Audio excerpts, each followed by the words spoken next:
আপু, তোমার আঙ্গিনায় এবছর যত ধরনের সিম হয়েছে প্রত্যেকটার আলাদা আলাদা আপডেট দিবা, প্রত্যেকটার সঠিক নাম নিয়ে। এতে করে আমরা আগামী বছর তোমার কাছ থেকে সুন্দর বীজ ও চারাগুলো কালেক্ট করতে পারবো। হ্যালো এভরিওয়ান, আসসালামু আলাইকুম। কেমন আছো তোমরা সবাই? আলহামদুলিল্লাহ, আমি তো আছি অনেক ভালো। আশা রাখছি তোমরাও ভালো আছো। এই যে দেখো, শিখার কোনো শেষ নেই।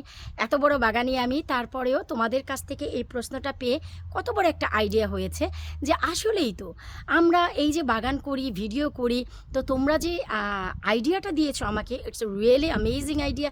যে আপু, তোমার বাগানে হরেক রকম সিম দেখেছি, প্রত্যেকটার আলাদা আলাদা আপডেট আমাদের সাথে শেয়ার করবা, আর প্রত্যেকটার নাম আমাদের সাথে শেয়ার করবা। এতে করে দেখা গেল যে আমরা ভিডিওগুলো আমাদের টাইমলাইনে রেখে দিব নেক্সট ইয়ারের জন্য, যেন আমরা সঠিক নাম জেনে সিমের বীজ ও চারাগুলো কালেক্ট করতে পারি।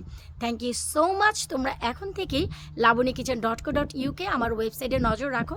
আমি বীজের লিস্টিং শুরু করে দিব অক্টোবর মাস থেকেই। তোমরা ডিসেম্বর থেকেই বীজ কালেক্ট করতে পারবা, কারণ জানুয়ারির 10 তারিখ থেকেই কিন্তু শুরু হয় আমাদের জার্নি। তো চলো, সেই পারপোসে আজ আমি কোন সিমের আপডেট দিতে যাচ্ছি সেটাই তোমাদের সাথে শেয়ার করি।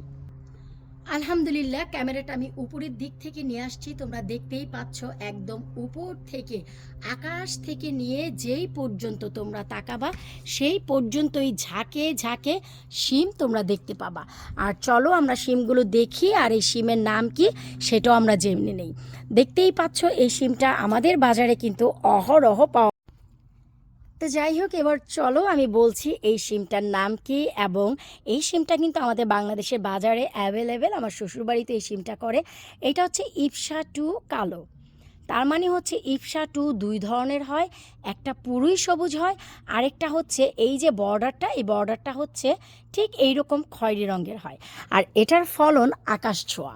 তোমাদের যেই পর্যন্ত চোখ যাবে সেই পর্যন্ত যদি শিম দেখতে না পাও, আমি বাগান করা পুরোই ছেড়ে দেব।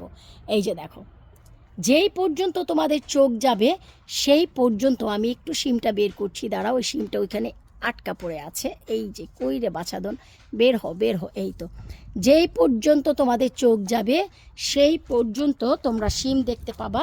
চলো আমি দেখাচ্ছি। এই হচ্ছে আমার ঘরের বাহিরে, দেখো চলো। মাশাল্লাহ, মাশাল্লাহ না বলে তো কেউই যাবা না। এই যে দেখো কি পরিমাণ থোকায় থোকায় থোকায় থোকায় শিম, থোকায় থোকায় শিম। এখন কাজ হচ্ছে লাভলি ভিউয়ার্সের জন্য শিমগুলোকে শুকানো, কালেক্ট করা। দেখতেই পাচ্ছ, দেখতেই পাচ্ছ। আলহামদুলিল্লাহ, একদম সামনে থেকে নিয়ে পেছন পর্যন্ত সম্পূর্ণ শিম দিয়ে ভরে গেছে। ইপসা টু, এটা হচ্ছে কালো রঙেরটা, যেটা কিনা সাইডে একটা বর্ডার হবে। আর ইপসা টু সবুজ যেটা, সেটা কোনো বর্ডার হবে না, সেম এইরকমই হবে, কিন্তু সবুজ রঙের হবে।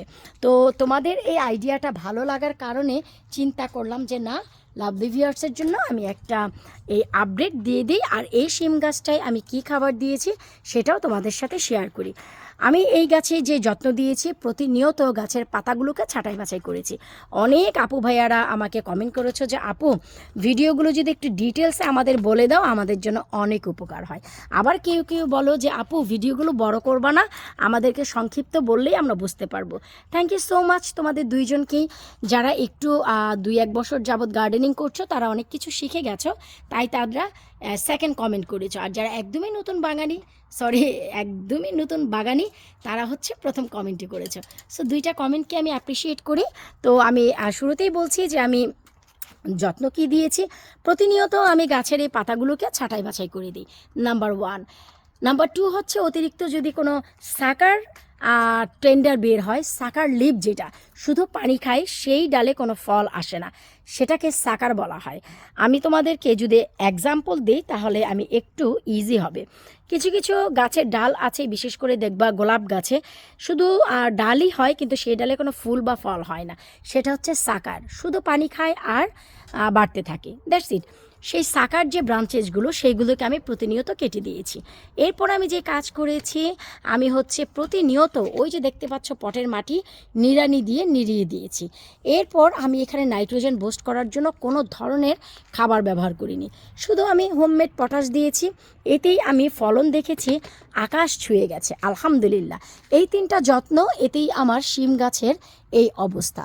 তোমরা দেখতেই পাচ্ছ যে শিম গাছের শিমগুলো দেখে মন প্রাণ একদমই জুড়িয়ে যায়। আর এমন নয় যে নিচের দিকে হয়েছে, আমি ক্যামেরাটার স্ট্যান্ডটা একটু উপরে উঠাচ্ছি, তোমরা নিজেরাই দেখো আসতেও যাচ্ছে। তার মানে অগাস্ট সেপ্টেম্বর ভোরে শিম দেবে। কি পরিমাণ যে নতুন করে আবার ফুল আসতে যাচ্ছে তোমরা একটু দেখো। হোমমেড পটাশের এই হচ্ছে কাহিনী। তোমাদের একটার পর একটা সফলতা এরা দিয়েই যায়। তাই হোমমেড পটাশ আর হোমমেড ফসফেট যদি ব্যবহার করো, দ্যাটস ইট। ইউটিউবে গিয়ে সার্চ করবা homemade potash Laboni kitchen, homemade phosphate Laboni kitchen, চলে আসবে। এ দুটো খাবারই হচ্ছে গাছের জন্য মোস্ট ইম্পর্ট্যান্ট। এই শিম গাছের এই একটা ভালো সাইড যে অন্যান্য গাছ যেমন আমরা নাইট্রোজেন বুস্ট করি সবুজ করার জন্য, বড় করার জন্য, গাছটাকে হেলদি করার জন্য, শিম গাছ নিজে নিজেই নাইট্রোজেন প্রডিউস করে।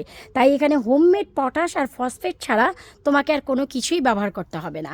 আর আমি যে কাজটা করেছি, প্রতিনিয়ত গাছের পাতাগুলো যেন সবুজ থাকে, তার জন্য তো অবশ্যই নাইট্রোজেন প্রয়োজন, যা গাছ রিলিজ করে। এছাড়াও এই পুরো সামারে আমি মাত্র একদিন এখানে অ্যাপসম সল্টের পানি স্প্রে করেছি, দ্যাটস ইট। এই যে দেখো, অ্যাপসম সল্টের পানির সাথে হালকা বেকিং সোডা আমি মিক্স করে স্প্রে করেছি। এতে করে পাতার গায়ে যে ছিটছিট ভাব হয় সেটা আসে না। যদি দিতে পারো বেস্ট হয়, আর না দিতে পারলে অবশ্যই সেই সিট ভাব আসবে। এবছর আমার তেমন কোনো মন মানসিকতাই ভালো ছিল না, হাতের সার্জারির কারণে, তোমরা সবাই জানো, যে কারণে আমি অতটা যত্ন দিইনি। তারপরও আল্লাপাক যে রত্ন আমাকে দিয়েছে, এটাই শুকরিয়া যদি আদায় না করি, আল্লাহ পরের বছর আমাকে কিছুই দেবেন না, সেটা আমি ভালো করেই জানি।